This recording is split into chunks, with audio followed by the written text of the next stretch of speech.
7 minutes. That was the window Robert Harris had calculated down to the second factoring and traffic patterns he'd memorized over 3 months of failed attempts to land this meeting. 7 minutes from the intersection of Broad and Fifth to the glass tower, where Foster and Klein waited in a conference room that smelled like leather and decisions.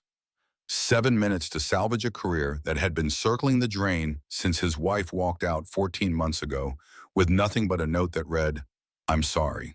The apology hadn't covered the mortgage, hadn't explained why she'd stopped looking at Chloe the same way after the diagnosis, hadn't left forwarding instructions for the collection agencies that called every Thursday at 6:15, voices professionally sympathetic, until Robert admitted he couldn't pay. His truck coughed at the red light engine, rattling in a way that sounded expensive. The mechanic had quoted $800 for a fix that might last 6 months. Robert had nodded, said he'd think about it, and spent the money on Chloe's prescriptions instead. The truck would hold. It had to. The dashboard clock read 6:47 a.m. Fletcher's message from last night still glowed on his phone screen, words that had kept Robert awake past midnight. "This is your last shot, Harris. Foster and Klein want fresh ideas for their downtown renovation. You miss this meeting, you're done. I've covered for you 5 times in 8 months. There won't be a sixth." Robert knew the subtext. Knew that Fletcher's patience had worn through months ago, that every late arrival and missed deadline had burned through goodwill Robert couldn't afford to lose. The man wasn't cruel, just exhausted by an employee who kept choosing his daughter over punctuality, as if the two could ever be separated. Chloe had been asleep when Robert left Mrs. Patterson's apartment at 5:30, her breathing still rough from the cold that had settled in her lungs 2 weeks ago. The second one this month. The fourth since September. Her immune system treated ordinary viruses like invasions, mounting responses that left her feverish and weak, while other kids bounced back in days. Common variable immunodeficiency. The doctors had explained it when Chloe was 3, using words like chronic in management and lifelong. What they hadn't explained was how a single father working custodial jobs was supposed to afford the treatments that might actually help.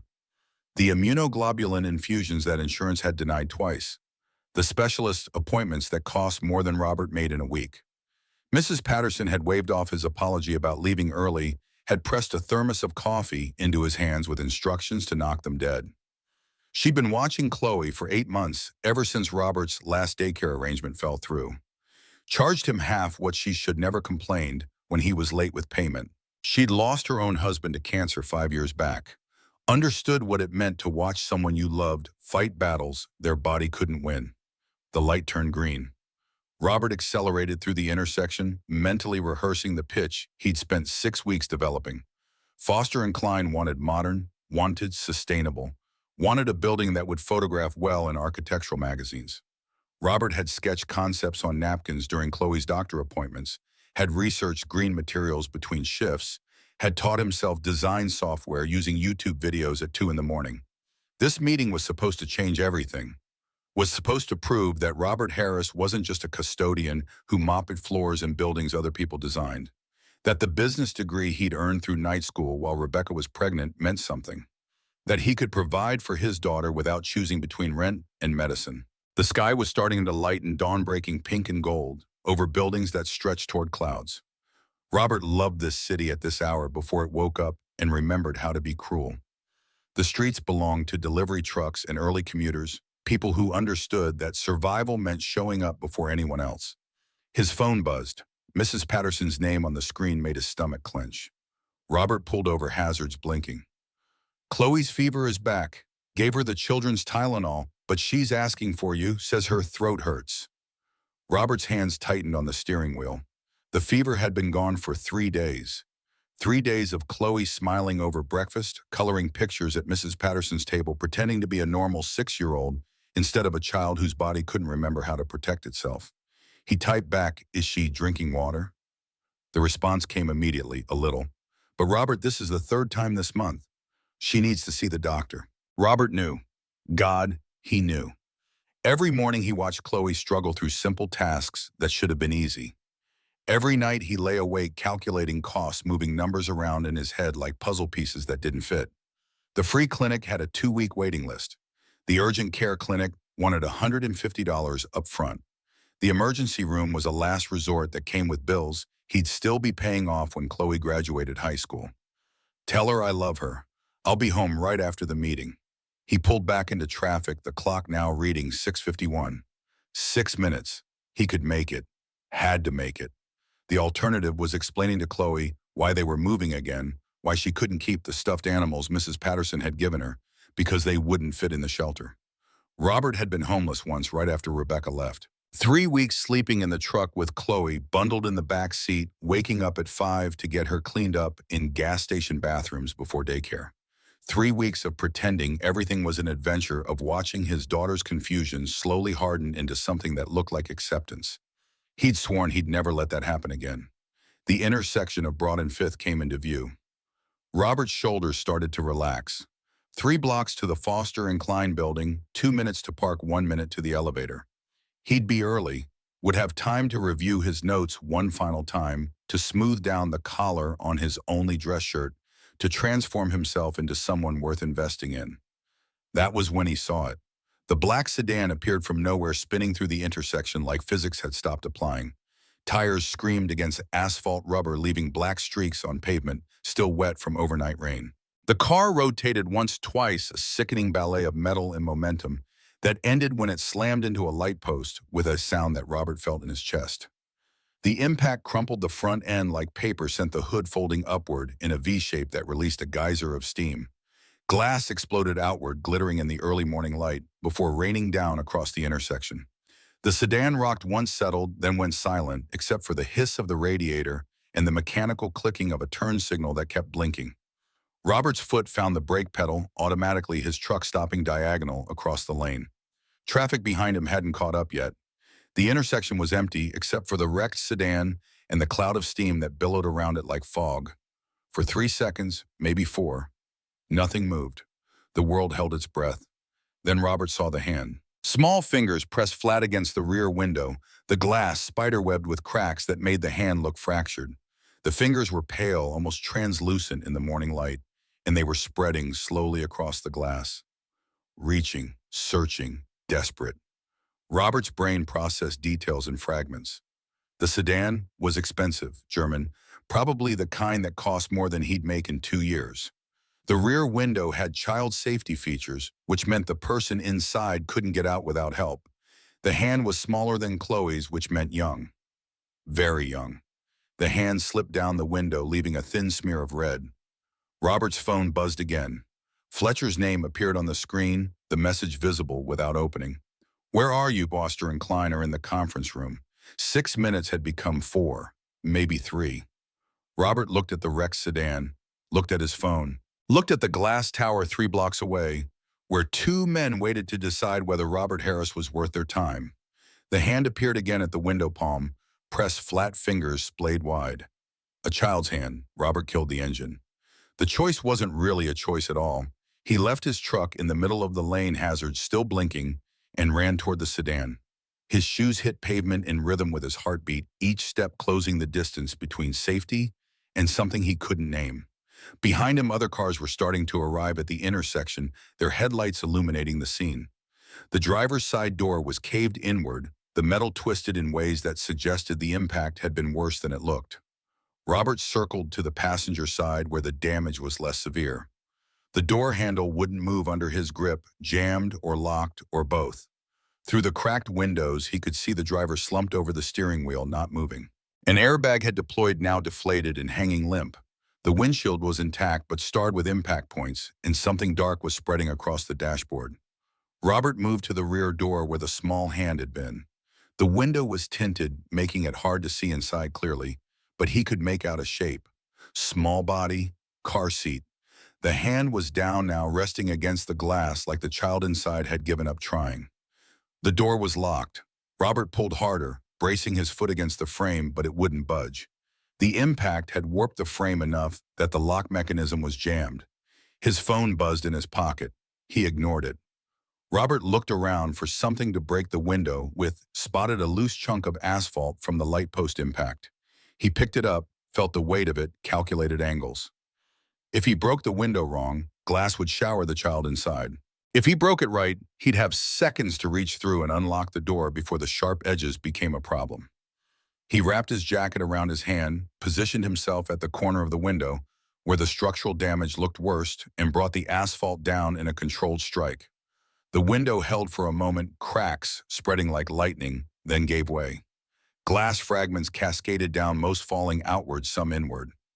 Robert used his wrapped hand to clear the worst of the edges, then reached through to unlock the door.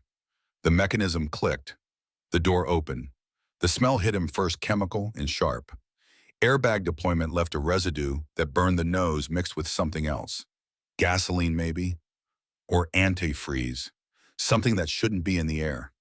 The girl in the car seat couldn't have been more than 5. Dark curls matted against her forehead, skin pale enough that Robert could see the blue veins beneath. Her eyes were half closed, unfocused, and her lips had taken on a grayish tint that Robert recognized from 3 years of emergency room visits with Chloe. Not enough oxygen. Shock, maybe. Internal injuries, almost certainly. The girl wore a school uniform, blue blazer with gold trim, the kind private schools required for students whose parents could afford to care about dress codes in elementary school. A name tag dangled from the lapel, but Robert didn't look at it. Knowing made things complicated. Knowing created connections that he couldn't afford right now. The car seat's 5-point harness was designed to save lives, but it was also keeping the girl trapped at an angle that couldn't be helping her breathing. Robert's fingers found the release mechanism, pressed the red button. The straps went slack. He slid one hand behind the girl's head, supporting her neck, the way the paramedics had shown him when Chloe's fever seizure had landed her in an ambulance. The girl's head lolled against his palm, trusting in the way unconscious people did. Or dying people. Robert pushed the thought away, focused on extracting her from the seat without making anything worse. The car seat was wedged tight against the doorframe, the impact having shifted everything several inches to the right. He had to angle the girl out carefully, one shoulder at a time, mindful of the broken glass still clinging to the window frame. She was lighter than Chloe, lighter than she should have been. Robert cradled her against his chest, one arm under her knees, the other supporting her back. Her head rested in the crook of his neck, breath shallow and quick against his skin. He could feel her heartbeat, rapid and fluttering like a bird's. Behind him, voices started calling out. Other cars had stopped, people were emerging. Someone was shouting about calling 911. The modern reflex reaching for phones instead of action. Robert understood it. Most people didn't know what to do in a crisis, were afraid of making things worse. Chose documentation over intervention. But sometimes documentation came too late. Robert's truck was still running in the intersection. He carried the girl toward it, moving as fast as he dared, aware that every jostle could be doing damage he couldn't see. Internal bleeding, spinal injuries, concussion. The list of possibilities ran through his head in the clinical language he'd learned from too many doctor visits. Someone grabbed his arm, a man in a business suit, phone in hand. "The ambulance is coming, you shouldn't move her." Robert shook off the grip. "There's no time." "How do you know?" "Because I have a daughter who's been dying slowly for 3 years, and I know what almost gone looks like." Robert didn't say it out loud, just kept moving toward his truck. The man shouted something else, but the words dissolved into the general noise of the intersection. Car alarms and concerned voices and the hiss of the sedan's ruined engine. Robert settled the girl in the passenger seat, pulled the seatbelt across her carefully. Her eyes flickered open, briefly focused on nothing, then closed again. A thin line of blood traced from her hairline down on her temple, following the curve of her cheek before disappearing into the collar of her blazer. He shut the door as gently as possible, circled to the driver's side. His hands shook as he gripped the steering wheel. Shock catching up, adrenaline starting to metabolize into something that felt like terror. The hospital was 6 blocks east. Robert knew the route, had driven it enough times that he could navigate it blind. County General had the only pediatric emergency room within 20 minutes, had doctors who knew how to handle children who arrived with minutes to spare. 4 minutes until the Foster and Klein meeting started. 3 minutes if traffic was bad. Robert's phone was buzzing continuously now, trapped in his pocket, Fletcher's name presumably flashing with increasing urgency. Calls, texts, maybe voice messages, explaining in careful corporate language how disappointed the clients were, how Robert had burned his last bridge, how this was exactly why people like him stayed at the bottom. The girl coughed, a wet sound that brought up something dark. Her hand curled into a fist against the seat, gripping with surprising strength. Robert pressed the accelerator harder than the truck, like the engine whining in protest. The intersection disappeared behind him, replaced by streets that were starting to fill with morning traffic. He ran two yellow lights that should have been red, ignored stop signs. When cross traffic was clear, drove like someone being chased. The girl's breathing was getting worse. Shorter gaps between inhales, a wheeze that suggested fluid where it shouldn't be. Robert had heard that sound before during one of Chloe's pneumonia scares. Lungs filling with what the body couldn't clear. He reached over, adjusted the girl's position slightly so gravity might help. Her head tilted toward him, dark curls falling across her face. She looked like Chloe had at that age before the illness had stolen the roundness from her cheeks. Before Robert had learned to calculate every decision in terms of cost versus necessity. County General appeared ahead, the emergency entrance, marked by red signs and an ambulance bay that was currently empty. Robert didn't bother with parking, just drove straight up to the doors and killed the engine. The truck shuddered into silence. He lifted the girl out carefully, her body limp in his arms. She felt too light, too fragile, like something that might break if he held her wrong. Her blazer had fallen open, revealing the name tag he'd been avoiding. Harper Ashford, 5th grade, Ashford Academy. The name meant nothing to Robert. Ashford was common enough. The academy could have been one of a dozen private schools scattered across the city, each one a universe away from the public schoolroom where Chloe attended when she wasn't too sick to go. The emergency room doors hissed open automatically. Two nurses looked up from their station, registered Robert and the child in his arms, and moved with practiced efficiency. No questions, yet just action. A gurney appeared from somewhere, clean white sheets that Robert lowered the girl onto, with hands that were starting to shake in earnest now. One nurse, older with gray streaking through dark hair, pulled back in a tight bun, began checking vitals. The other, younger with kind eyes, started cutting away the blazer to check for injuries. Robert stood back, suddenly useless, his role complete now that professionals had taken over.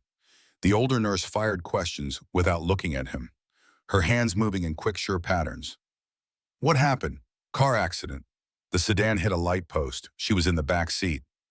How long ago? Robert checked his watch, surprised to find 10 minutes had passed since he'd first seen the crash. It felt like longer, felt like hours compressed into moments. Maybe 10 minutes. She was unconscious when I got her out. Any visible injuries besides the head wound? I don't know. I just got her out and drove. The younger nurse looked up. You did the right thing. Ambulance response time is 15 minutes in morning traffic. You saved her life getting her here this fast. Robert wasn't sure about that.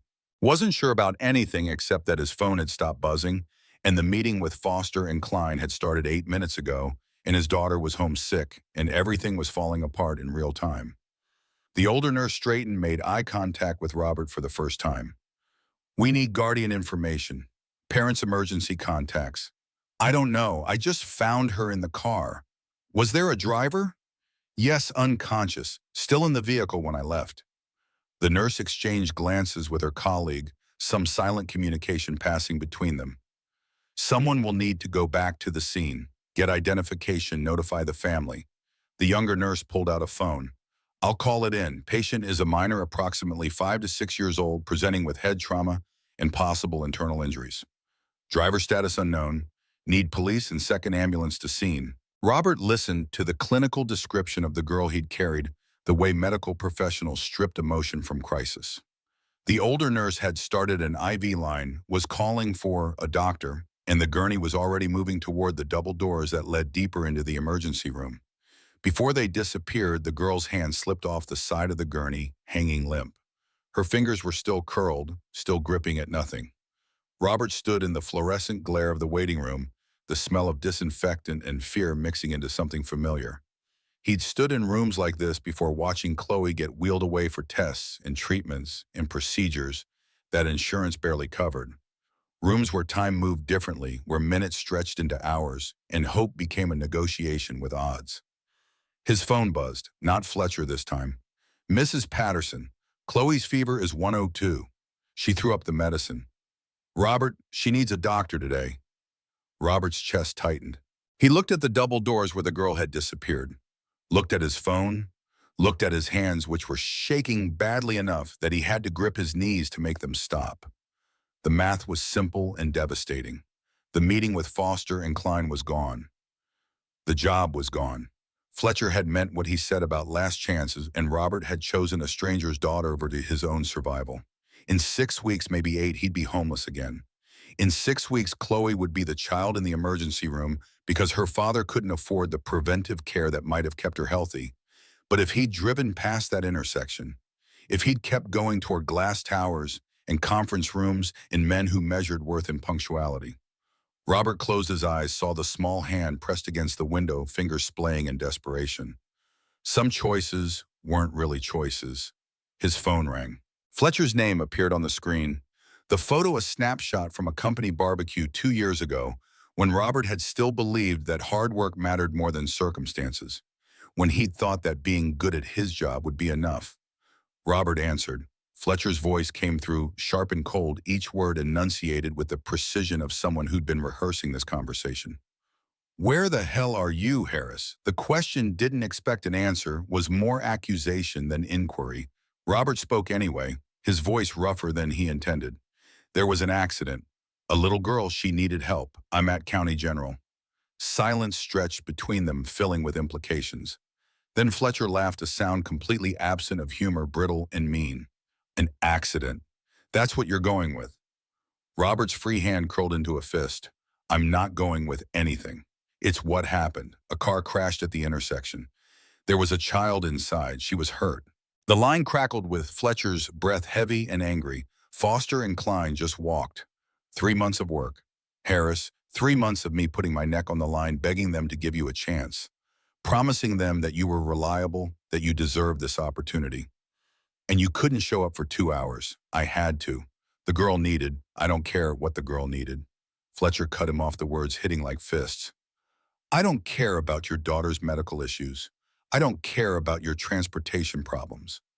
I don't care about any of the excuses you've been feeding me for 8 months.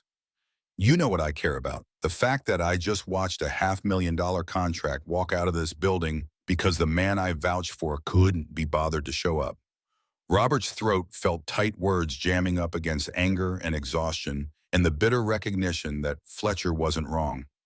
Not about the contract. Not about the pattern of absences and late arrivals and promises that Robert couldn't keep because his daughter's body didn't respect meeting schedules.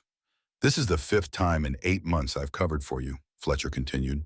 "The 5th time I've made excuses, rearranged presentations, taken heat from management because you do decent work when you actually show up. But decent doesn't cut it anymore. The world is full of decent people who can also be relied on." Robert wanted to argue, wanted to explain about Chloe's fever, about the prescriptions that cost more than rent, about Rebecca leaving, and Mrs. Patterson's kindness, and the way the girl's hand had smeared blood across the car window. Wanted to make Fletcher understand that reliability was a luxury afforded to people whose lives weren't constructed from crises. But Fletcher wasn't interested in understanding. "You're done, Harris. Security will have your things Monday.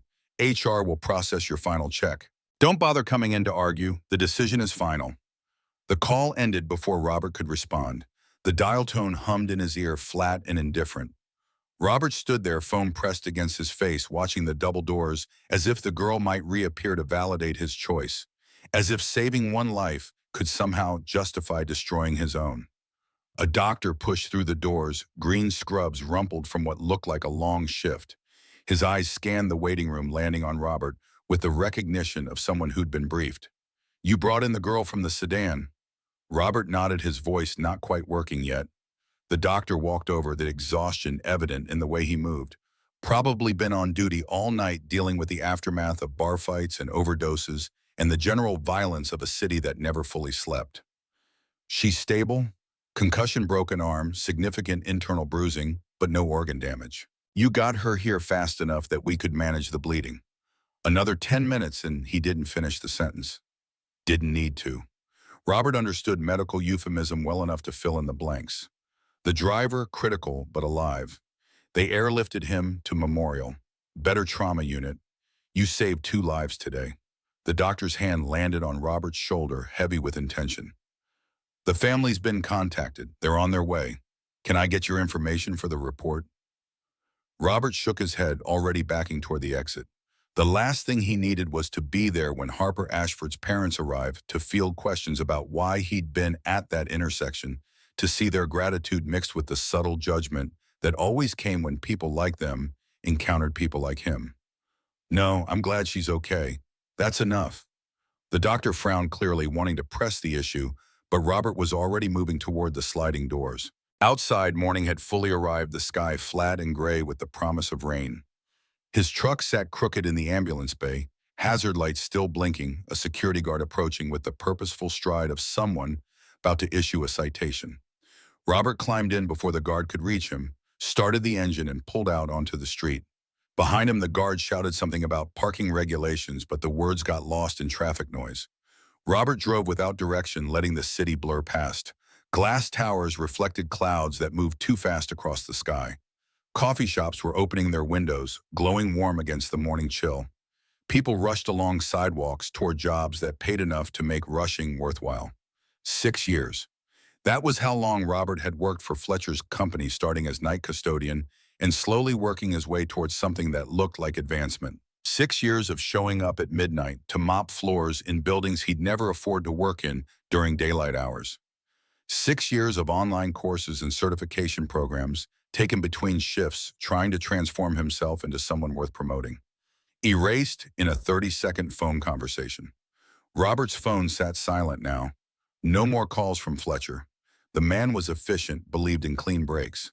By Monday morning, Robert's employee badge would be deactivated, his email access revoked, his name removed from the company directory, as if 6 years could be deleted with a few keystrokes. He thought about Chloe, probably awake now at Mrs. Patterson's apartment, asking when Daddy would be home. Mrs. Patterson would tell her, soon would smooth over the worry with cartoons, and cereal would pretend that fevers were normal and nothing to fear. But Chloe was 6 years old and sick more often than not. She understood, in the way children did, that her body worked differently than other kids. That doctor visits were as common as play dates. That Daddy's eyes got that particular look when he opened medical bills, a mixture of fear and resignation that no child should have to recognize. Robert pulled into the parking lot of a closed diner, the kind of place that had probably served decent coffee and mediocre eggs before the chain restaurants had driven it under. The building was dark windows, papered over with foreclosure notices. Another casualty of economics that favored efficiency over character. He killed the engine, let his head fall back against the headrest. His reflection stared at him from the rearview mirror. 42 years old, bloodshot eyes, jaw dark with stubble. He looked exactly like what he was, a man barely holding on. The girl's face flickered through his mind. Those half-closed eyes, the grayish lips, the way her hand had gripped at nothing. Harper Ashford, 5th grade, probably had parents who could afford the best doctors. Probably had a house with multiple bathrooms and a playroom and a bedroom that didn't double as the kitchen. Probably would recover from this accident and forget it ever happened the way children forgot trauma, when their lives had enough comfort to cushion the blow. Robert didn't regret stopping. Couldn't. Even knowing what it cost the job, the meeting, the careful construction of stability he'd been building for 8 months. Even knowing that Chloe would suffer for his choice, would endure more missed doctor appointments and rationed medications and the gnawing fear of eviction. He couldn't imagine having driven past.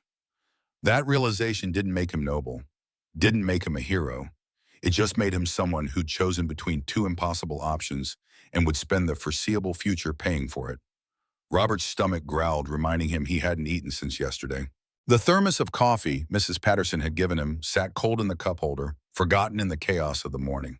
He took a sip anyway, grimacing at the bitter taste, using the caffeine to push back the exhaustion that was starting to creep in at the edges of his vision.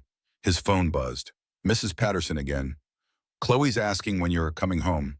Fever's down a bit, but she needs to see you." Robert typed back, 30 minutes. Then he opened his laptop, balanced it on the steering wheel, and started searching for jobs. The screen cracked 2 months ago when Chloe had knocked it off the table, leaving a spiderweb of lines that made reading difficult. But functional was all Robert needed right now. The job sites loaded slowly, his phone's hotspot connection barely adequate. Position after position scrolled past custodial work. Warehouse logistics, delivery driving, retail management. All required immediate start dates. All paid barely enough to survive. None offered the health insurance that kept Chloe's prescriptions affordable. Robert bookmarked 3 custodial positions, 2 warehouses, and a delivery service that promised flexible hours. Then he closed the laptop and sat in silence, watching rain start to fall against the windshield in slow, heavy drops. Somewhere in this city, Harper Ashford was lying in a hospital bed, probably surrounded by doctors and specialists and parents who'd taken the day off work without worrying about paychecks. Somewhere Foster and Klein were meeting with different contractors, men who understood that business meant showing up regardless of circumstance. Somewhere Fletcher was deleting Robert's number from his contacts, moving on to employees who didn't carry the weight of sick children and abandoned wives. And here in a parking lot of a dead diner, Robert Harris was trying to figure out how to survive the next 6 weeks with $2,700 in savings and a daughter who needed constant care he couldn't provide. The rain picked up, drumming against metal in a rhythm that sounded almost musical. Robert started the truck, pulled back onto the street, and drove toward Mrs. Patterson's apartment. Toward Chloe, who believed her father could fix anything because she was too young to understand that some problems didn't have solutions. That poverty wasn't a moral failing, but it felt like one anyway. That doing the right thing sometimes meant choosing who got hurt. The apartment building was a 6-story walk-up in a neighborhood that used to be decent before the city forgot about it. Mrs. Patterson lived on the 4th floor in a 2-bedroom she'd occupied for 30 years. She'd raised 3 children there, had buried her husband from there, had watched the neighborhood decline from working class to something harder. Robert climbed the stairs slowly, each step feeling heavier than the last. By the time he reached the 4th floor, his legs burned and his breathing came rough. He needed sleep, needed food, needed about 100 things he couldn't afford. Mrs. Patterson opened her door before Robert could knock, her round face creased with worry that she tried to hide behind a smile. She's sleeping now. Fever came down to 100.5 after she threw up. Been sleeping since about 8. Robert nodded, stepping inside. The apartment smelled like cinnamon and old books, comfortable in the way places became when they'd absorbed decades of life. Chloe was curled on the couch, wrapped in a blanket that Mrs. Patterson had crocheted herself. Her face was flushed, dark curls stuck to her forehead with sweat. But she was breathing easier now, the wheeze less prominent. Robert knelt beside her, brushed the hair back from her face. Her skin was hot, but not dangerously so. She stirred at his touch, eyes flickering open briefly. "Daddy, you're home." Her voice came out rough throat, probably raw from throwing up. "I'm home, baby. How are you feeling? Tired?" "My throat hurts. I know. We'll get you some medicine soon." Chloe nodded, trusting, and closed her eyes again. Robert stayed there, watching her chest rise and fall, counting breaths, the way he'd learned to do during the bad nights when her fever spiked so high that seizures became a possibility. Mrs. Patterson touched his shoulder. "Robert, she needs to see the doctor. This is the 3rd time this month. Something's not right." Robert knew, had known for weeks, that Chloe's infections were getting more frequent, lasting longer, responding less to the over-the-counter medications he could afford. Had known that he was treating symptoms instead of causes, putting Band-Aids on problems that required surgery. "I'll take her tomorrow." The lie tasted bitter. Tomorrow meant finding a clinic that would see her without insurance, without the upfront payment most required. Tomorrow meant choosing between the appointment and groceries. Tomorrow meant another call to his mother in Florida, asking for money he knew she couldn't spare, hating himself for asking. Mrs. Patterson's hand tightened on his shoulder, not buying it. "I can loan you something. Not much, but no." The word came out harder than Robert intended. He softened. "You've done enough. I'll figure it out." Mrs. Patterson looked at him with eyes that had seen this pattern before in neighbors and friends and family members who said they'd figure it out and then didn't, who let pride override survival until it was too late. But she nodded, stepped back.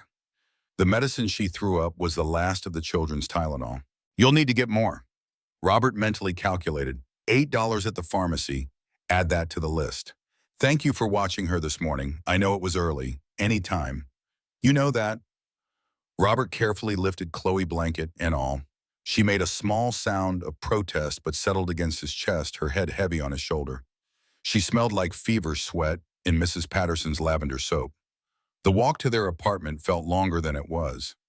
Robert lived 1 floor down at the end of a hallway that smelled perpetually of cooking grease and mildew. Their apartment was a studio masquerading as a 1-bedroom, the division created by a curtain Robert had hung from tension rods. Chloe's side held a twin mattress on the floor, the frame having broken 6 months ago when Robert couldn't afford to replace it.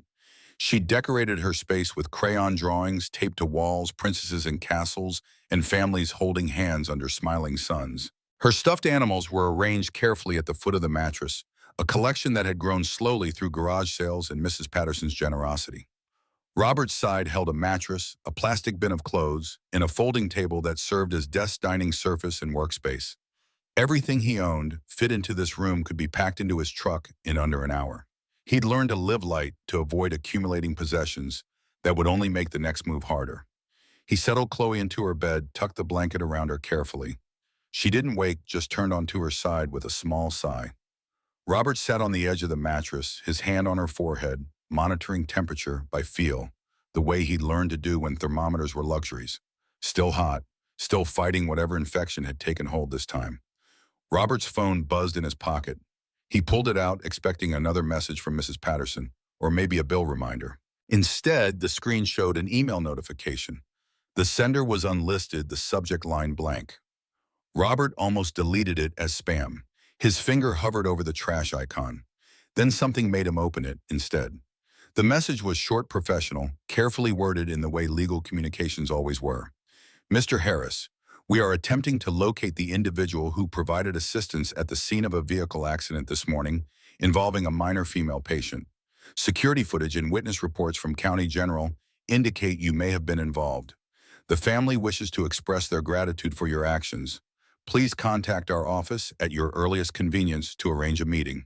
Jennifer Cross, Senior Partner, Brennan Cross and Associates. Below the signature was a phone number, a prestigious downtown address, and a law firm logo that Robert recognized from billboards. He stared at the email until the screen went dark. Read it again when he unlocked the phone. The words didn't change. The family wanted to thank him. Robert had seen enough movies, read enough stories to know how this played out. Grateful, wealthy people moved by the heroism of the working class offered rewards. Money, probably. A job, maybe. Some gesture meant to demonstrate that goodness was recognized and compensated. He'd also lived enough life to know that nothing came without strings. That gratitude from people who lived in different worlds always came with expectations attached. That accepting help meant accepting obligation, and obligation was just another word for debt. Robert closed the email without responding.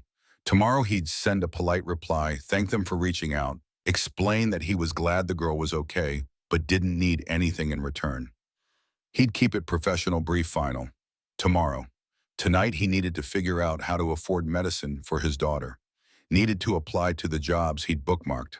Needed to calculate again how long $2,700 would last if he was careful. If nothing unexpected happened. If Chloe stayed stable. If. Robert set his phone on the folding table face down so he wouldn't see notifications. He lay down on his own mattress, still dressed too tired to bother changing. Through the curtain, he could hear Chloe's breathing, steady and congested. Sleep came in fragments, interrupted by coughing from the other side of the curtain and the sounds of the building settling and his own mind replaying the morning. The girl's hand on the window. Fletcher's voice on the phone. The doctor saying another 10 minutes would have been too late. At 4 a.m., Chloe's coughing woke him fully.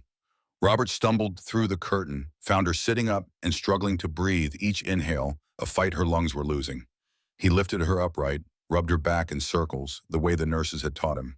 Her small body shook with the force of each cough, ribs visible through her thin pajamas. When the fit subsided, she looked at him with eyes that seemed older than 6. Too old. Too knowing. Am I gonna die, Daddy?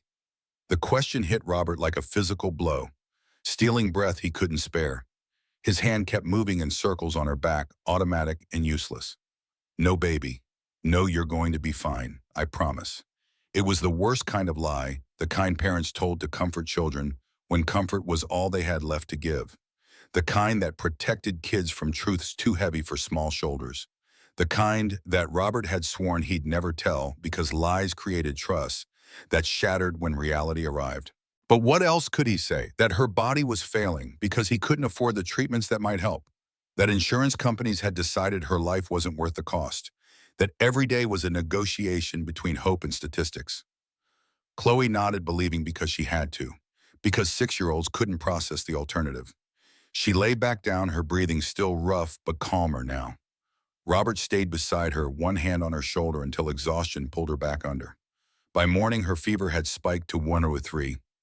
Robert checked it 3 times with the thermometer he'd bought at a dollar store, hoping each reading would be different. They weren't. He called the free clinic, got an automated message about their hours, pressed the option for scheduling. A receptionist answered on the 4th ring, her voice bright and practiced. Free clinic. How can I help you? But need to make an appointment for my daughter. She has a fever and she's been sick. Our next available appointment is November 18th at 2 p.m. Would you like to schedule that? Robert looked at the calendar on his phone. November 18th was 2 weeks away. 14 days of watching Chloe's struggle, of rationing medicine, of hoping the infection didn't turn into something worse.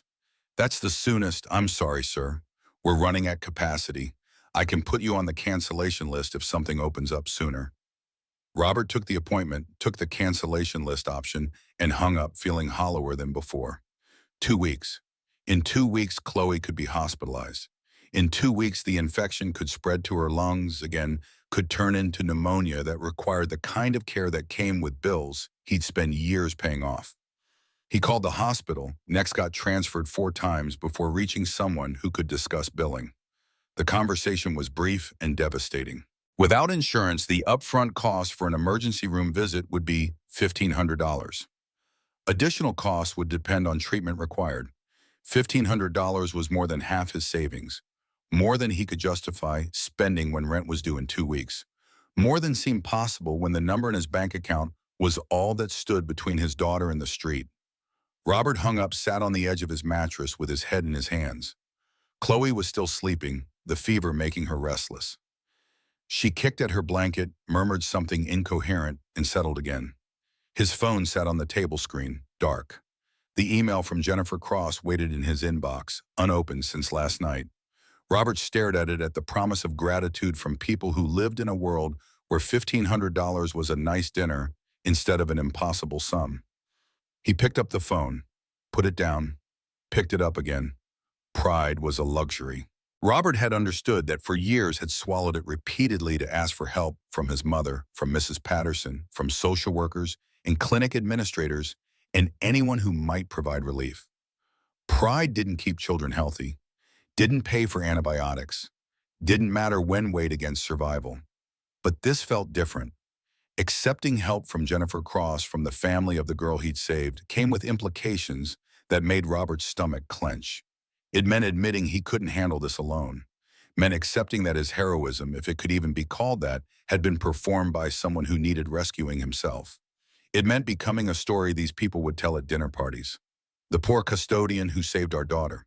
Can you believe he was on his way to a job interview? We gave him money, of course. It was the least we could do. Robert understood narratives, understood how wealth turned people into characters. He'd spent years being invisible to the people whose buildings he cleaned, had listened to conversations that treated service workers like furniture. He knew what it meant to be someone else's charity case, their feel-good story, their evidence of basic human decency. But Chloe coughed again, a sound that rattled with fluid, and pride became abstract next to the concrete reality of a child who needed a doctor today. Robert opened the email, read it again, and dialed the number before he could talk himself out of it. The phone rang twice before a professional voice answered. Brennan Cross and Associates, how may I direct your call? Jennifer Cross, please. This is Robert Harris returning her call. One moment. Classical music filled the line, something baroque and expensive sounding. Robert waited, his free hand gripping his knee hard enough to hurt. The music cut off. Mr. Harris, thank you for calling back. This is Jennifer Cross. Her voice was crisp, confident, the kind that came from years of winning arguments in rooms where winning mattered. Robert could picture her tailored suit, expensive haircut office with a view of the city. You sent me an email about the accident yesterday. Yes, I represent the Ashford family. We're very eager to speak with you in person to express our gratitude for what you did for Harper. I'm glad she's okay. But I don't need anything, just wanted to make sure she recovered. Jennifer Cross didn't miss a beat. I understand, Mr. Harris, and I appreciate your modesty. However, the family would really like to meet with you. Perhaps we could schedule something later this week. A brief meeting, no obligations. Just an opportunity to say thank you properly. Robert looked at Chloe, at the flush across her cheeks, at the way her breathing came too fast. His voice came out rougher than intended. I need to be direct, Miss Cross. My daughter is sick. She needs to see a doctor today, and I can't afford it. If your clients want to help, that's what I need. Not a meeting, not gratitude, just help getting my daughter medical care. The silence on the line stretched long enough that Robert thought the call had dropped. Then Jennifer Cross spoke again, her voice different now, sharper, more focused. Where are you located, Mr. Harris? Robert gave her the address. I'm going to arrange for Dr. Patricia Whitmore to see your daughter this afternoon at 3 p.m. Dr. Whitmore is a pediatric immunologist, one of the best in the state. I'll text you the address. Whether or not you choose to meet with the Ashford family after that is entirely up to you. But your daughter will be seen today, and all costs will be covered. Robert's throat felt tight. Why would you do that? Because you saved Harper's life, Mr. Harris? And because Ms. Ashford understands what it means to have a sick child and insufficient resources. Consider this the beginning of a conversation, not the end of one. The call ended before Robert could respond. 30 seconds later, a text arrived with an address in the medical district, an appointment time, and a brief message: Dr. Whitmore is expecting you. Don't be late. Robert sat in the dim light of his apartment, phone in hand, feeling like he'd just made a deal he didn't fully understand. The rational part of his brain screamed warnings about strings and obligations and what it meant to accept help from people who existed in completely different stratospheres. But Chloe coughed again, and rational became irrelevant next to the text message promising a doctor who specialized in immunology, next to the possibility that his daughter might get actual treatment instead of Band-Aid solutions. Robert called Mrs. Patterson, explained that he needed her to watch Chloe for a few more hours. He showered in the rust-stained tub, put on his only clean shirt, and woke Chloe gently. She looked up at him, eyes glassy with fever. Where are we going to see a doctor, baby? A good one who's going to help you feel better. Chloe nodded, too tired to question. Robert dressed her carefully, choosing the outfit that was least worn, the one with fewest visible stains. He brushed her hair, wiped her face with a cool cloth, tried to make her presentable for doctors who probably wouldn't notice or care about the poverty evident in every thread. The drive to the medical district took 20 minutes through traffic that moved like sludge. Robert's truck rattled and coughed its own protest, the engine making sounds that suggested expensive repairs he couldn't afford. He ignored it, focused on the address Jennifer Cross had sent, on the possibility that this afternoon might change something. Dr. Whitmore's office occupied the third floor of a medical building that looked like it had been designed by someone who believed healthcare should feel like luxury. The lobby had a fountain, real plants instead of plastic, and furniture that suggested comfort instead of efficiency. The reception area for Dr. Whitmore's practice continued the theme. Soft lighting, warm colors, a waiting area with toys and tablets for kids. No chipped linoleum, no plastic chairs bolted together, no smell of antiseptic overwhelming everything.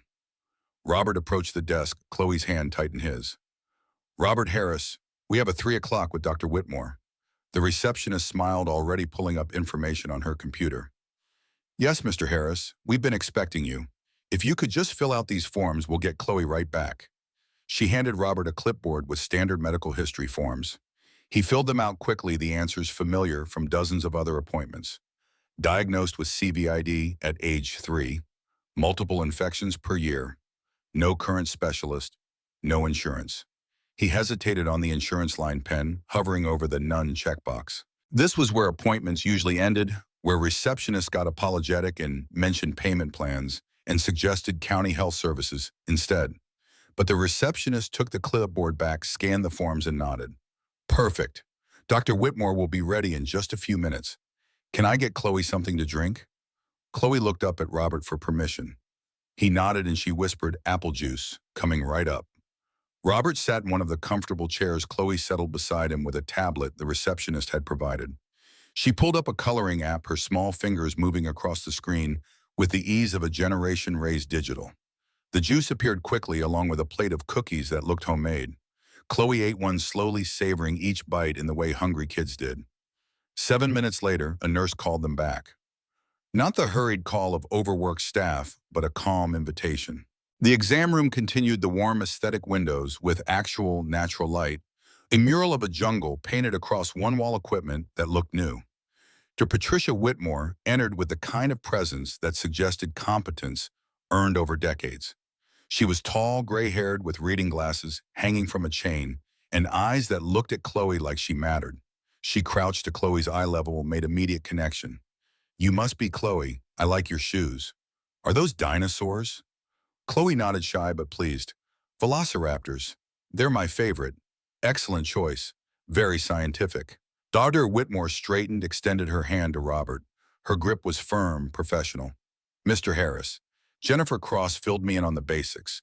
Let's take a look at this young lady and see how we can help." The examination was thorough in ways Robert wasn't used to. No rushing, no sense that 10 other patients waited in other rooms. Dr. Whitmore listened to Chloe's lungs for a long time, asked detailed questions about infection, frequency, reviewed what medical records Robert could provide from his phone. Finally, she sat down, her expression serious but not grave. "Okay, Chloe's CVID is more severe than optimal. Her IgG levels are critically low, which is why she's getting sick so frequently. She should be on immunoglobulin replacement therapy, IVIG infusions every 3 to 4 weeks. Has anyone suggested this before?" Robert's throat felt tight. "Once, about 2 years ago, insurance wouldn't cover it." Dr. Whitmore's expression flickered with something that looked like anger, quickly controlled. "That's absurd. IVIG is standard of care for CVID. Without it, Chloe is essentially living without a functioning immune system, vulnerable to every pathogen she encounters." She turned to her computer, began typing rapidly. "I'm prescribing the IVIG treatments starting next week. We'll schedule them here every 3 weeks. We'll also do a full immunology workup to make sure we're not missing any complications. For right now, she needs antibiotics for this current infection. I'm sending the prescription to the pharmacy downstairs." Robert opened his mouth, the familiar words forming, "I can't afford this." But Dr. Whitmore continued before he could speak. "Jennifer Cross's office has handled the financial arrangements. This is all covered, Mr. Harris. You just focus on getting Chloe better." She rested a hand on Chloe's head, her touch gentle. "You're going to feel a lot better soon, sweetheart. I promise." Robert carried Chloe out an hour later with a prescription bag in one hand and discharge papers in the other. The papers outlined a treatment plan that looked like something from a different universe. Weekly appointments, specialty tests, medications Robert could actually pronounce.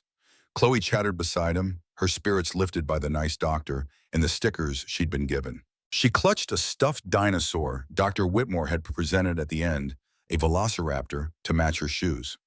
Robert's phone buzzed as they reached the truck. An unknown number, local area code. He answered. "Mr. Harris, this is Vivian Ashford. I wanted to personally thank you for what you did for Harper. I'd like to meet with you tomorrow morning at 9 to discuss how we can properly express our gratitude. My office at Ashford Tower. If you're unable to make it, please let Jennifer Cross know." The name meant nothing at first. Then Robert remembered the name tag on Harper's blazer, Harper Ashford. Remembered the email mentioning the Ashford family. Remembered with a jolt that made his stomach drop the building he'd cleaned for 3 years. Ashford Tower, downtown's premier commercial space. 60 stories of glass and steel that Robert had mopped, vacuumed, and polished from midnight to 6 a.m. The building that housed Ashford Enterprises, though Robert had never thought much about who owned it. Building ownership existed in a different stratosphere from the people who maintained them. The building owned by the mother of the girl he'd saved. The mother whose company employed Fletcher's firm. The mother who presumably signed the checks that had paid Robert's wages until yesterday. The irony was so complete it felt scripted. Robert's voice came out carefully neutral. "I can be there, thank you. I look forward to meeting you." The call ended. Robert stood in the parking lot, Chloe tugging at his hand, asking if they could go home now. The prescription bag felt heavy in his hand, full of medications that should have been impossible to afford. He'd saved the daughter of the woman who'd effectively fired him. And now that woman wanted to meet, wanted to express gratitude, wanted presumably to offer something that would make this story feel complete. Robert loaded Chloe into the truck, buckled her carefully, and drove home through traffic that felt surreal. 24 hours ago, he'd been desperate and unemployed, watching his daughter get sicker while his savings dwindled. Now he had an appointment with a pediatric immunologist, a bag of prescriptions, and a meeting scheduled with one of the wealthiest women in the city. The math didn't add up. The pieces didn't fit. And Robert had lived long enough to know that when things seemed too good to be true, they usually were.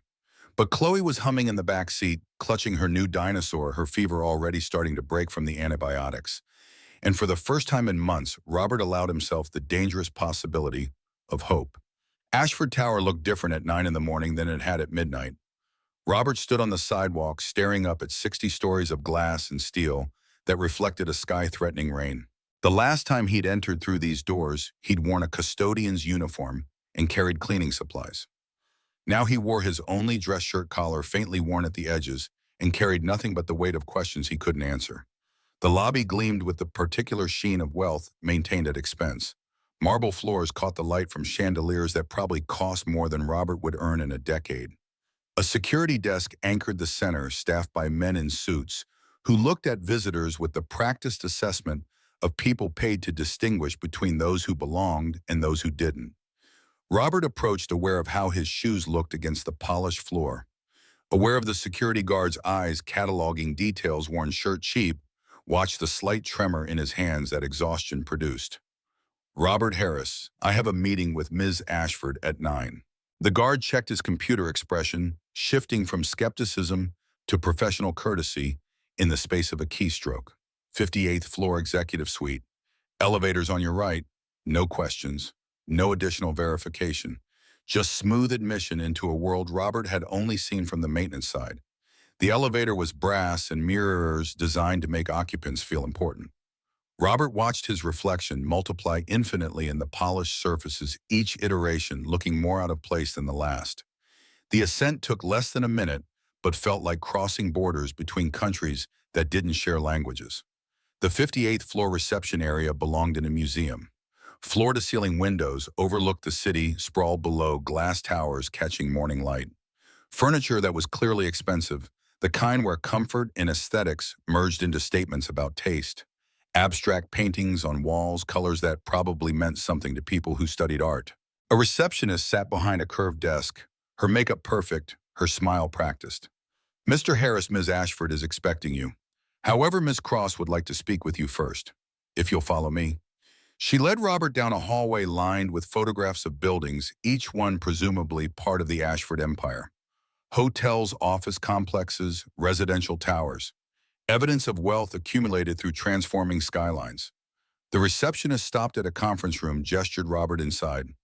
Ms. Cross will be right with you. Can I get you anything? Coffee, water? I'm fine. The door closed with a soft click, leaving Robert alone in a room designed for decisions. A table that could seat 12 leather chairs, windows offering views that made the city look manageable, controllable, small. Robert remained standing, too aware of how sitting would look like acceptance of something he hadn't agreed to yet. The door opened. Jennifer Cross entered with the presence of someone accustomed to winning, her silver hair, cut sharp as a blade, her suit expensive enough to broadcast competence. She carried a folder leather-bound and thick. Mr. Harris, thank you for coming. Her handshake was firm, brief, professional, in the way that established hierarchy without stating it. Please sit. Robert sat on the edge of a chair, muscles tense. Jennifer settled across from him, placed the folder on the table between them. I wanted to speak with you before Ms. Ashford because I believe in transparency. When someone saves a CEO's daughter, due diligence becomes necessary. Not because we doubt your intentions, but because we need to understand context. She opened the folder, turned it to face Robert. The first page was his driver's license photo. The second was his employment history. The third was medical records he didn't remember signing releases for. You investigated me. The words came out flat, stripped of the anger Robert felt building in his chest. Privacy invasion dressed up as prudence. His life reduced to documents these people could review over coffee. Jennifer didn't flinch. Yes, Ms. Ashford wanted to understand who saved her daughter's life, and what we found was illuminating. She pulled out additional pages, laid them in a row like evidence. Robert Harris, age 42, daughter Chloe, age 6, diagnosed with common variable immunodeficiency at age 3. Wife Rebecca, whereabouts unknown as of 14 months ago. Employment history, 5 jobs in 3 years, each one ending due to attendance issues related to your daughter's medical needs. Most recent position terminated yesterday for missing a scheduled meeting. Robert's jaw tightened. Hearing his failures cataloged in corporate language made them feel simultaneously more and less real. Evidence of inadequacy documented and assessed. Jennifer continued, her tone shifting to something that almost resembled empathy.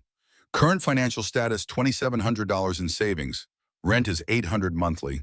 Outstanding medical debt, approximately $43,000, most of it in collections. Your daughter requires treatments costing $15,000 per year minimum, which you cannot afford. You are by any reasonable measure drowning. The word hung in the air between them. Drowning. Robert had never articulated it that way, had always framed his situation as managing or coping or surviving. But drowning was accurate. Drowning captured the sensation of going under repeatedly, of fighting for air that became scarcer with each breath. What do you want from me? His voice came out rougher than intended exhaustion, bleeding through the attempt at composure. Jennifer leaned back, studying him with eyes that had probably assessed hundreds of people in rooms like this, deciding who deserved investment, who represented risk, who could be useful. Ms. Ashford wants to offer you a position. Facility Operations Manager at Ashford Tower. Starting salary, $90,000 per year. Full benefits, including comprehensive health insurance for you and your daughter. Effective immediately. The numbers didn't process correctly. $90,000 was more than double anything Robert had ever earned. Was the kind of money that made problems solvable instead of manageable. Was enough to afford apartments in neighborhoods where Chloe could play outside without Robert worrying about broken glass. Additionally, Jennifer continued, Ms. Ashford will cover all outstanding medical expenses for Chloe, past and future. The treatments Dr. Whitmore recommended will be fully funded. Robert's hands gripped the chair arms, needing something solid to anchor against words that felt like traps disguised as gifts. Why would she do this? Jennifer's expression softened fractionally. Because her daughter is alive because of you. Because Ms. Ashford understands what it means to lose everything. And because you're overqualified for most positions you've been working. You have a bachelor's in business management, 6 years of logistics coordination experience. You should never have been mopping floors. The assessment stung precisely because it was true. Robert had spent years telling himself that custodial work was honest, that providing for Chloe mattered more than ego, that survival trumped ambition. But hearing someone else state the obvious, that he'd been wasted in positions beneath his capability, cracked something open. I was late constantly, missed deadlines. I wasn't reliable. Jennifer's voice sharpened. You were a single father managing a chronically ill child with no support system and poverty-level wages. That's not unreliable. That's impossible. The fact that you kept showing up at all requires more strength than anything I've done in 20 years of corporate law. The words hit Robert like absolution from a source he hadn't expected. He'd carried failure like identity for so long that having it reframed as circumstance felt disorienting. Fletcher is no longer employed by Ashford Enterprises, Jennifer added coolly. Ms. Ashford reviewed the circumstances of your termination and found his decision inconsistent with company values. The position you're being offered is the one Fletcher held. Robert's stomach dropped. They'd fired Fletcher. The man who'd given Robert chances, who'd covered for absences, who'd finally reached the limit of patience. Gone because Robert had saved a child who happened to be connected to power. That's not right. Fletcher was just doing his job. Fletcher created a culture where employees were punished for being human, Jennifer countered, where metrics mattered more than circumstances, where someone like you could be discarded for choosing compassion over convenience. Ms. Ashford is determined to change that, starting with personnel decisions that reflect different values. She closed the folder, folded her hands atop it. You'll report directly to Ms. Ashford's executive team. Your role will be transforming operational culture company-wide. It won't be easy. You'll face resistance from managers who preferred Fletcher's approach. But if you accept, you'll never have to choose between your daughter and your career again. Robert sat with the offer, turning it over in his mind like an object examined for flaws. The salary solved immediate problems. The insurance saved Chloe's life. The position provided stability Robert hadn't experienced since before Rebecca left. But accepting meant becoming someone's redemption story.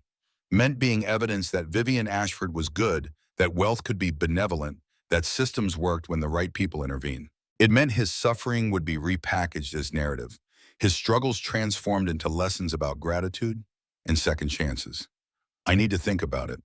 The words came out before Robert fully decided to say them, instinct, pushing back against acceptance that felt too easy. Jennifer nodded unsurprised. Of course. But Mr. Harris, your daughter needs ongoing medical care, starting immediately. Dr. Whitmore has scheduled her first IVIG treatment for next week, whether or not you accept the position that treatment is covered. Ms. Ashford wants you to understand this isn't transactional. She extended her hand again. She's waiting in her office. Whatever you decide, she wants to meet you in person. Robert followed Jennifer down another hallway, each step feeling heavier. The door at the end radiated importance through designed dark wood brass nameplate that read simply, V. Ashford. Jennifer knocked, opened without waiting for response. Ms. Ashford, Mr. Harris is here. She stepped aside, gestured Robert in, then closed the door behind him. The office was larger than Robert's entire apartment, with windows on 2 walls offering views that stretched to the horizon. But Robert's attention locked on the woman standing by those windows, silhouetted against light. Vivian Ashford turned to face him. Tall, early 40s, probably dark hair pulled back in a severe bun that emphasized bone structure. Her suit was black expensive, tailored to project authority. But her eyes caught Robert, dark and carrying a weight that suggested sleeplessness. She looked exhausted in the particular way powerful people did when power couldn't solve problems. Mr. Harris. She crossed the room, hand extended. Her grip was firm, warm, brief. Thank you for coming. Please sit. She gestured toward a sitting area by the window's furniture arranged for conversation rather than intimidation. Robert sat hyper-aware of how out of place he looked against leather and teak. Vivian sat across from him, studied him with an intensity that made Robert want to look away. When she spoke, her voice carried control that sounded hard-won. I wanted to meet you in person to say thank you. What you did for Harper. Her voice caught. She cleared her throat, started again. You saved my daughter's life. I don't know how to properly express what that means. Robert shifted uncomfortably, the gratitude feeling heavier than anger would have. Anyone would have done the same thing. Vivian's expression sharpened. That's demonstrably untrue. Security footage shows 4 cars passed the accident before you stopped. 4 people who decided their morning was more important. You didn't. You stopped, got Harper out, got her to the hospital in time, and you did it knowing you'd lose your job. Robert looked away toward windows that showed a city built on choices between self-interest and sacrifice. It wasn't really a choice. I couldn't leave her there. No, Vivian said quietly. You couldn't, which is precisely why I wanted to meet you. She leaned forward, elbows on knees, posture incongruous with her suit. Robert, I need you to understand something. I built this company from nothing. Worked 80-hour weeks for 15 years. Made money, created jobs, told myself what I was doing mattered. And then Harper almost died, and I realized that all of it, every deal, every contract, every building with my name on it, none of it would have meant anything if she'd been gone. Her voice cracked slightly on the last word. She paused, regained control. You gave me back the only thing that actually matters. And in return, the company I built fired you for it. I wasn't fired by you. Your manager made that call. Fletcher worked for me, Vivian countered. This company's culture, its willingness to throw away good people because they're dealing with impossible circumstances. That's on me. I created a system that punished you for doing the right thing. That's unacceptable. She stood, walked back to the window, silhouetted again, smaller somehow. Jennifer told you about the position we're offering. Facility operations manager, 90,000 full benefits. But I need you to know it's not charity. I reviewed your qualifications. You're overqualified for most positions you've been working. You should have been in management years ago. Robert's voice came out hollow. I was unreliable, missed deadlines, was late constantly. Vivian turned and her expression was fierce enough that Robert straightened involuntarily. You were a single father managing a severely ill child with no support system and poverty-level wages. That's not unreliable. That's impossible. And the fact that you kept showing up, kept trying, kept choosing your daughter over everything else, that takes more strength than anything I've ever done. The words landed like blows, each one cracking through defenses Robert had built from shame and exhaustion. He felt his throat tighten, felt tears threaten in ways he hadn't allowed since Rebecca left. You don't know me. You don't know what kind of employee I'd be. Vivian returned to her chair, sat with posture that suggested decision already made. I know you risked everything to save a stranger's child. I know you'd do anything for your daughter. I know you have every reason to be bitter, to have given up. And instead, you're here still trying. That tells me everything I need to know. She paused, let the words settle. This isn't about gratitude, Robert. It's about recognizing that the system I created is broken if it rewards people like Fletcher and discards people like you. I want to change that, and I need someone who understands what it means to be on the other side of corporate indifference. Robert sat with the offer with the implications stretching beyond salary and benefits. She wasn't just offering a job. She was offering purpose, asking him to transform the culture that had crushed him, to become the conscience, as Jennifer had said, that this place had been missing. What's the catch? Vivian smiled, expression warming fractionally. The catch is that you're going to face resistance. Managers who preferred Fletcher's efficiency metrics, board members who will question the cost of policy changes, employees who will assume you got this position through pity rather than merit. You'll have to prove yourself daily. It won't be easy. She leaned forward again. But if you accept, I can promise you'll never have to choose between your daughter's health and your career again. You'll have resources to make real changes, and you'll help ensure we never fire another person for choosing compassion over convenience. Robert closed his eyes, felt exhaustion warring with something that might have been hope. When he opened them, Vivian was watching him with an expression that suggested she understood exactly what he was weighing. When would I start? Vivian's smile widened. How about Monday?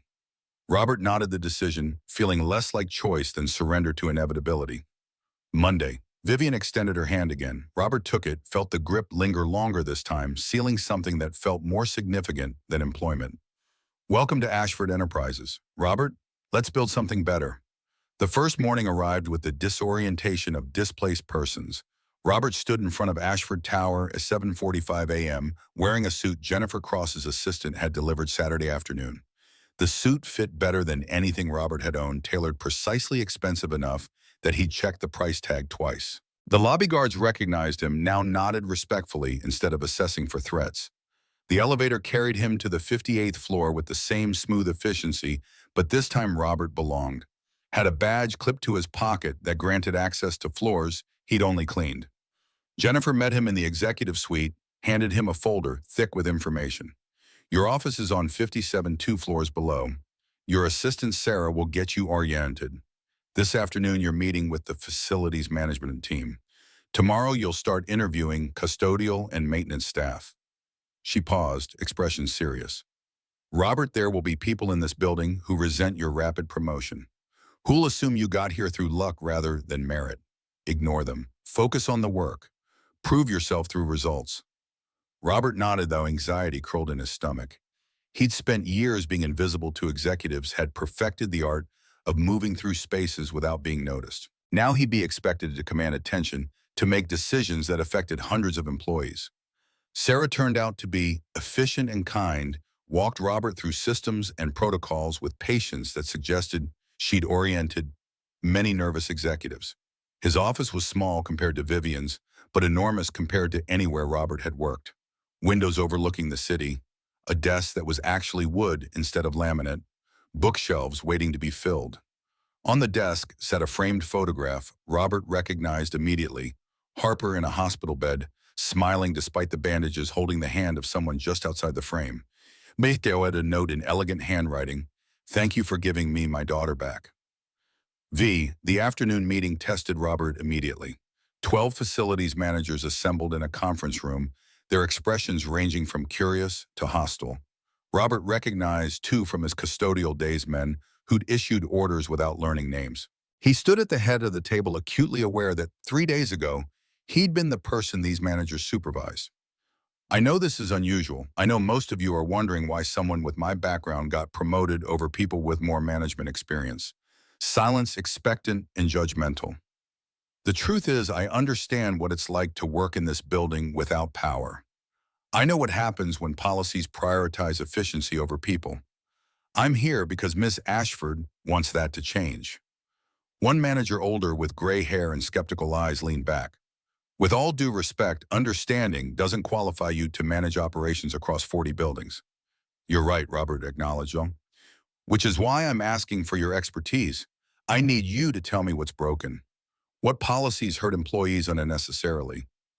What changes would improve both morale and efficiency? The skepticism didn't disappear, but it shifted slightly. Several managers exchanged glances. Robert spent the next week interviewing custodians, maintenance workers, security guards, people who'd shared his invisible status. He asked questions Fletcher had never considered. What makes your job harder? What policies feel punitive? What would help you succeed? The answers accumulated into patterns. Attendance policies that punished people for medical emergencies. Schedules that ignored childcare needs. Equipment that hadn't been replaced in years. A culture that treated workers as expendable. Robert compiled findings into a report, presented it to Vivian in her office one evening. She read it without speaking, her expression growing darker. This is what I needed to see. Let's start implementing immediately. The first change targeted attendance policies. Robert drafted new guidelines accounting for medical emergencies, childcare issues, transportation problems. Managers resisted, argued it would reduce accountability. Robert pushed back, citing data showing that flexible policies improve retention. Vivian supported him publicly in an all-staff meeting, her message clear.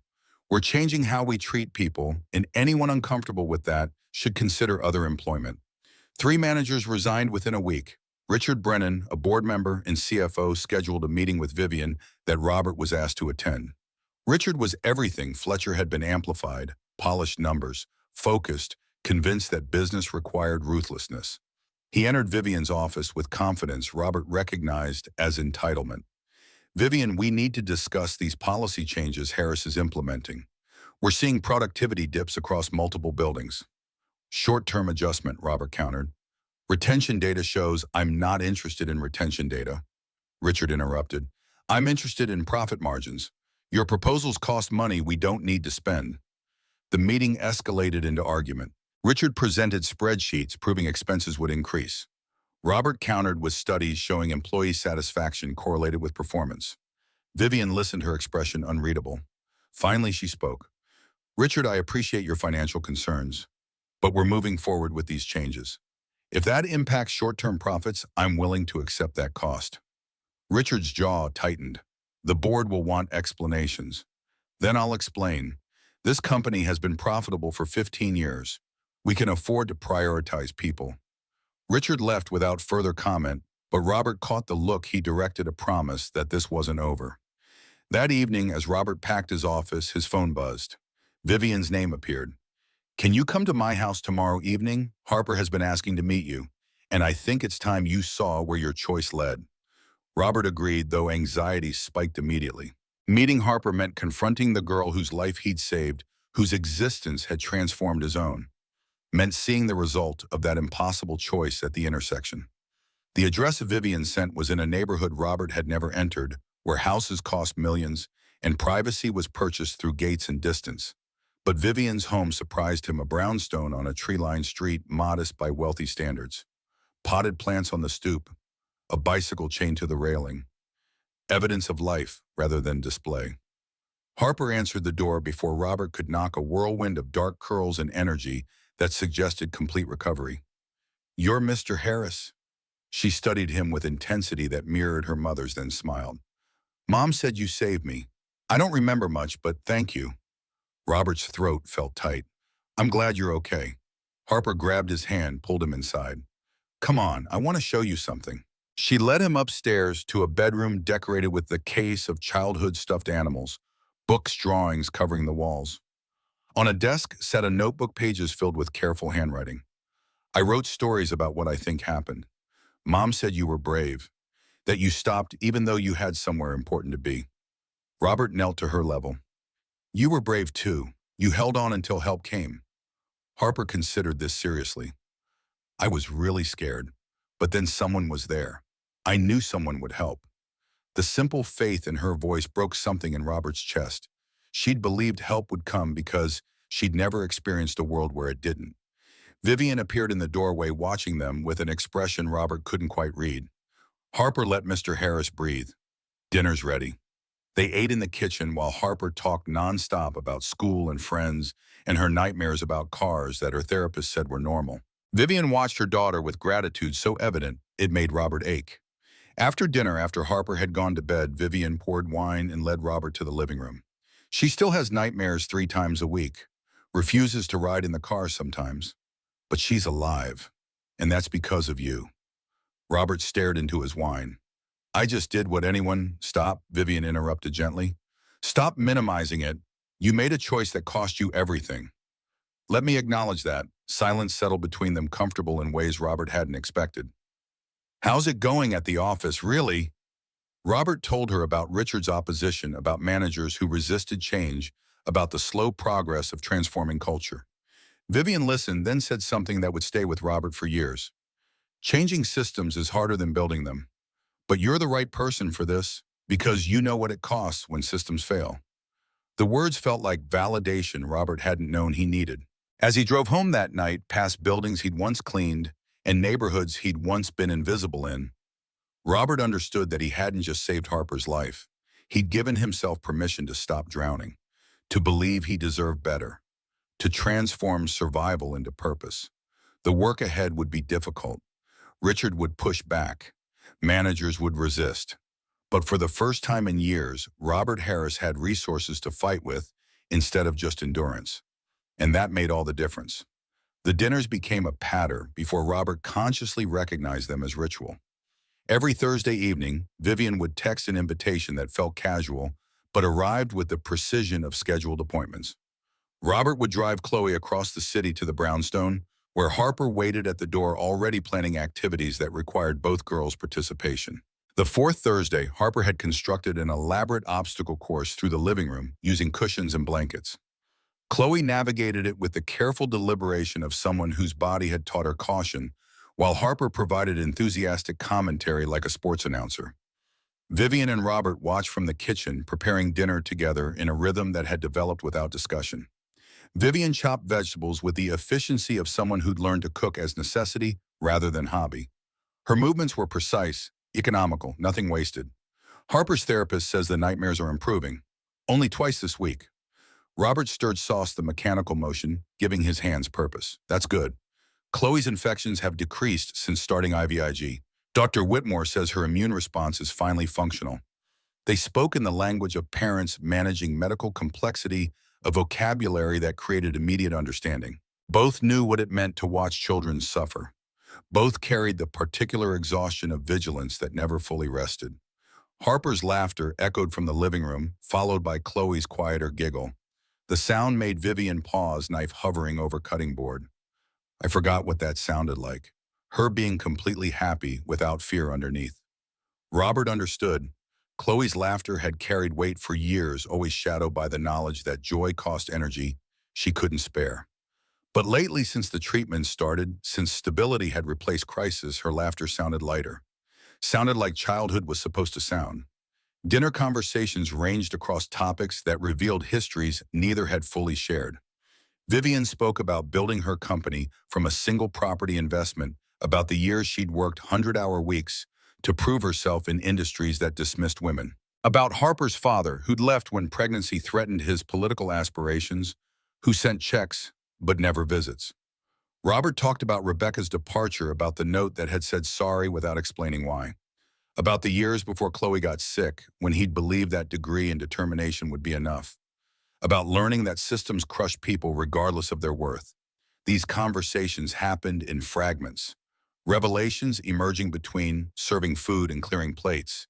Truths exchanged in the comfortable spaces where performance wasn't required. The sixth Thursday, Richard's opposition escalated into crisis. Robert arrived at the office Monday morning to find an email from the board requesting his presence at an emergency meeting. The subject line read, Operational Cost Review. Jennifer Cross intercepted him before the meeting, her expression grim. Richard leaked your policy changes to the business press. There's an article questioning whether Ashford Enterprises is prioritizing sentiment over profitability. The board wants answers. Robert's stomach dropped. The conference room held 12 board members' faces ranging from curious to hostile. Richard sat at the far end, expression carefully neutral in a way that broadcast victory. Vivian stood at the head of the table, her posture rigid with controlled anger. We're here to address concerns about recent operational changes. Robert, please present your findings. Robert distributed the report he'd spent weeks compiling data showing retention improvements, productivity increases, cost savings from reduced turnover.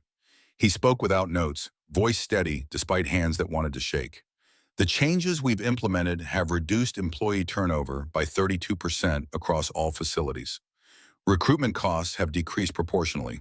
Employee satisfaction surveys show significant improvement, which correlates directly with performance metrics. Richard interrupted, voice smooth. But overall, operational costs have increased by 7%. That's nearly $3 million annually. Can you justify that expense to our shareholders? Robert met his gaze directly. I can justify treating people with basic dignity. Yes. The question is whether this board values short-term profit margins over creating a sustainable, ethical workplace. Several board members shifted uncomfortably. Richard's expression hardened. Ethics don't pay dividends, Mr. Harris. Perhaps your background hasn't prepared you for the realities of corporate governance. The condescension was deliberate, designed to remind everyone that Robert didn't belong in this room, that his promotion was charity rather than merit. Vivian's voice cut through the tension, cold and sharp. Richard, I've tolerated your resistance because I value dissenting opinions. But questioning Robert's qualifications crosses a line. His background is precisely why he's qualified to make these changes. She turned to address the full board. I founded this company believing that success and ethics weren't mutually exclusive. If this board disagrees, if you'd prefer a CEO who prioritizes profit over people, I'll resign and you can find someone who shares Richard's values. Silence filled the room, heavy with implications. Board members exchanged glances, calculating risks. Vivian had built this company, had delivered consistent returns for 15 years. Replacing her meant uncertainty that none of them wanted.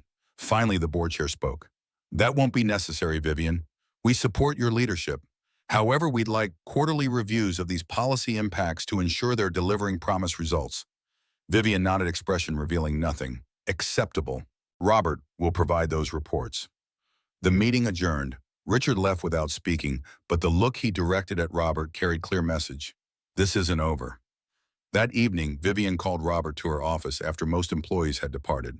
She stood by the window, silhouette against city lights, posture suggesting exhaustion. I'm sorry you had to endure that. Richard's behavior was unacceptable. Robert joined her at the window, maintaining careful distance. He's not wrong about the costs. We are spending more. Vivian turned to face him, expression fierce. Some costs are worth bearing. You've proven that culture change is possible. Don't let people like Richard make you doubt that. The intensity in her voice surprised Robert, carrying emotion beyond professional investment. He studied her face, saw something beneath the CEO armor. Vulnerability that power usually concealed. Why does this matter so much to you? It's more than Harper. Vivian's jaw tightened, then relaxed as she made some internal decision. Because I built this company by being ruthless, by sacrificing relationships and health and anything that didn't serve growth. And I told myself it was necessary, that success required that level of commitment. She paused, choosing words carefully. Then Harper almost died, and I realized I'd been wrong about everything.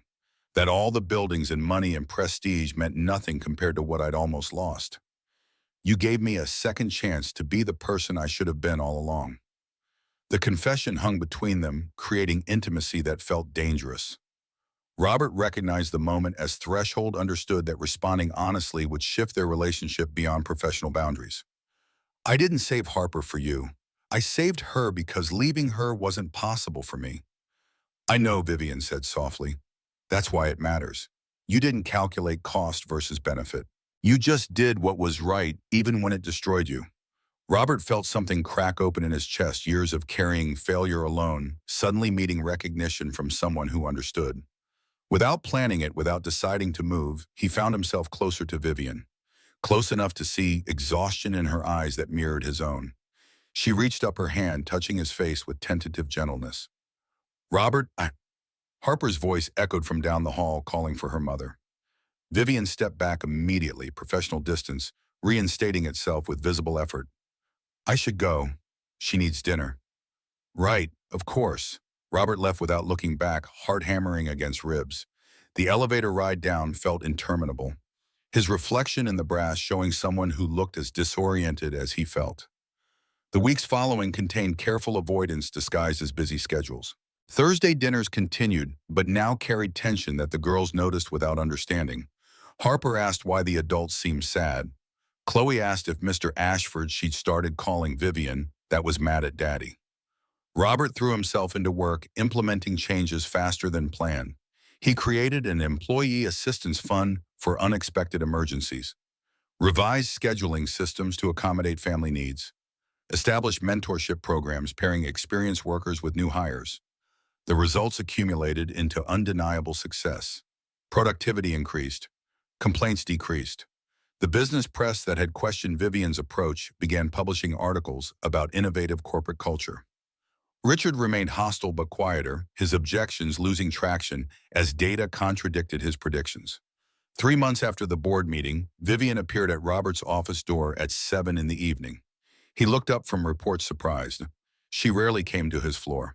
"Do you have a minute?" Robert gestured to the chair across from his desk, but Vivian remained standing. "The girls are at a sleepover together. Harper's been asking when we can all have dinner again. Apparently Thursdays aren't enough anymore." Robert smiled despite the anxiety coiling in his stomach. "Chloe's been asking the same thing. She talks about Harper constantly.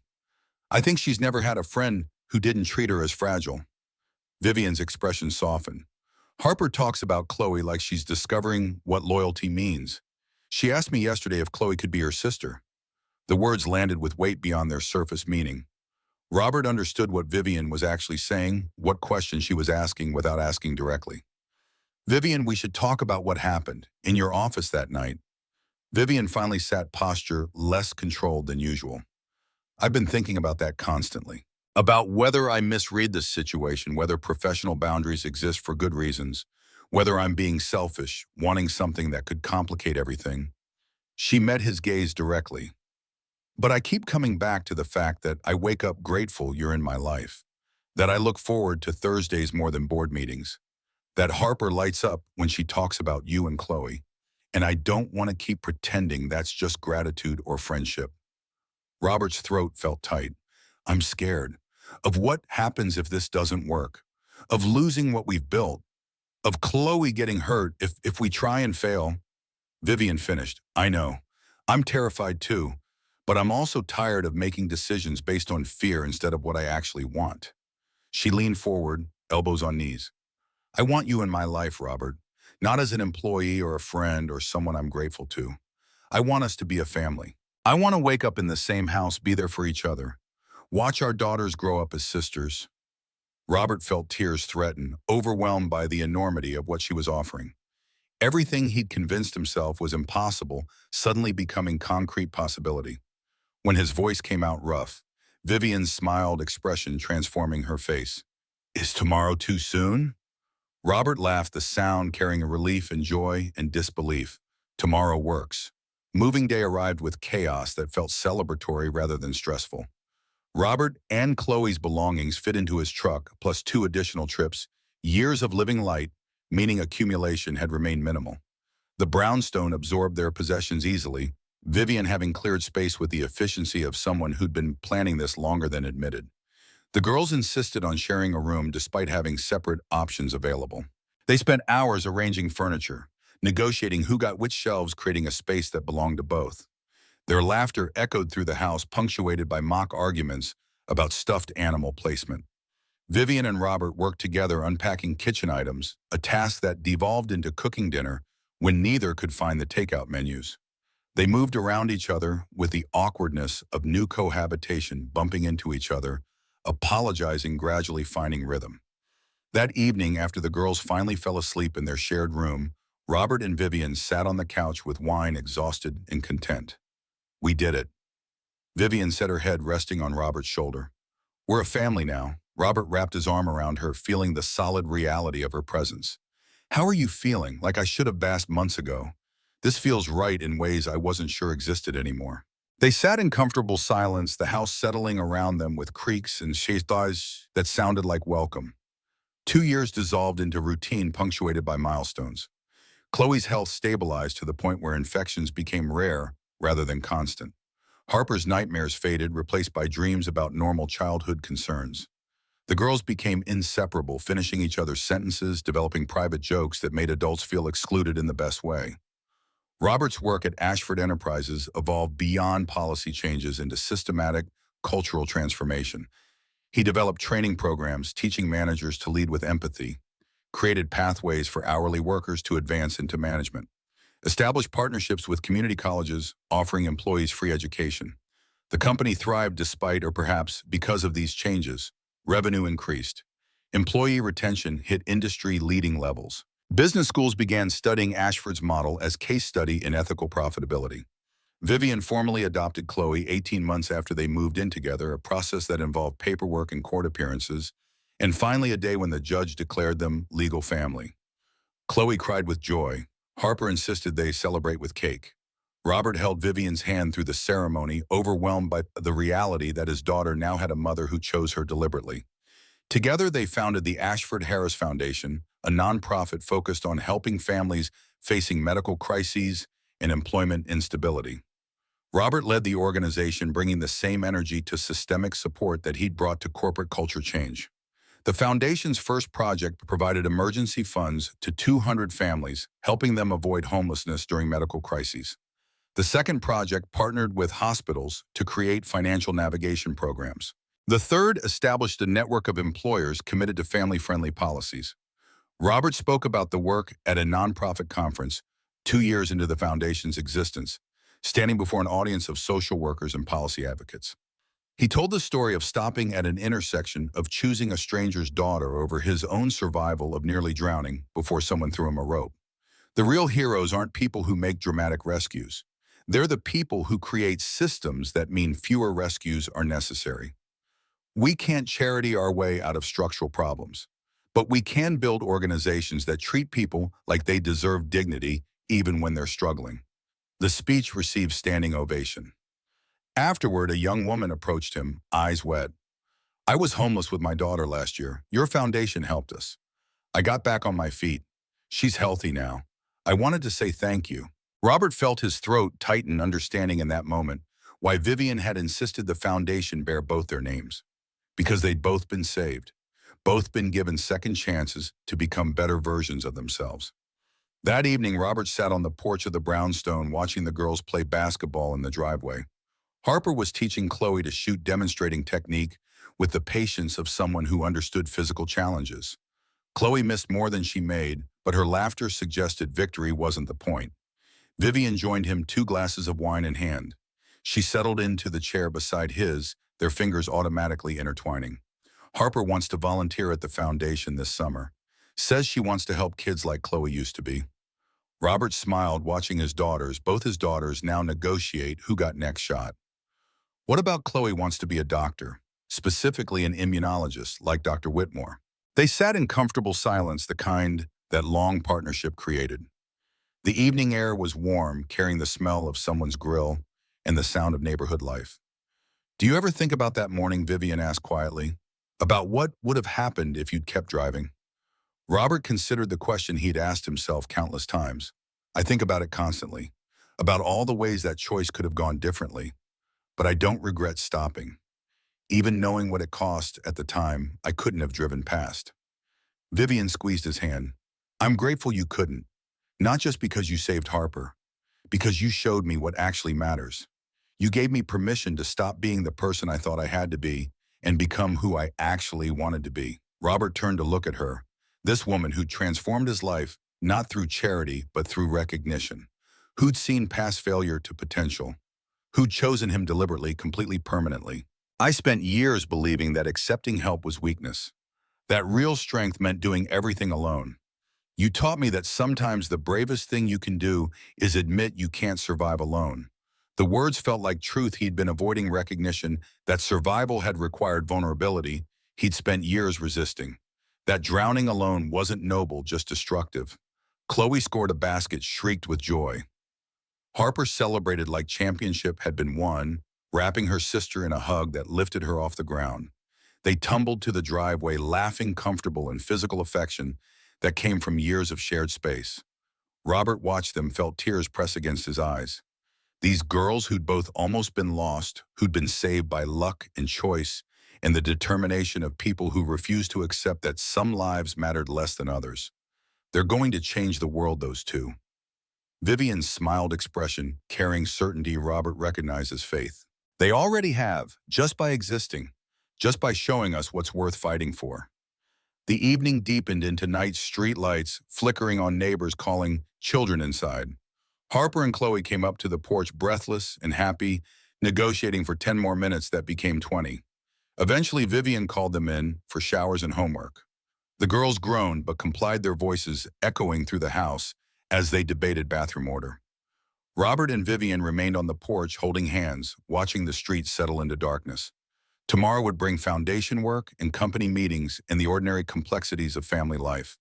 But tonight there was just this peace earned through struggle, happiness built on foundations of mutual recognition, family created by choice rather than accident. Years ago, at an intersection on a morning that changed everything, Robert Harris had made an impossible decision, had chosen compassion over survival, had risked everything for a stranger's child, had learned the hardest lesson existence could teach. That sometimes doing the right thing costs more than you can afford to pay. That nobility doesn't protect against consequences. That heroes often end up destroyed by their heroism. But he'd also learned something else, something that had taken longer to understand. That accepting help when you're drowning isn't weakness.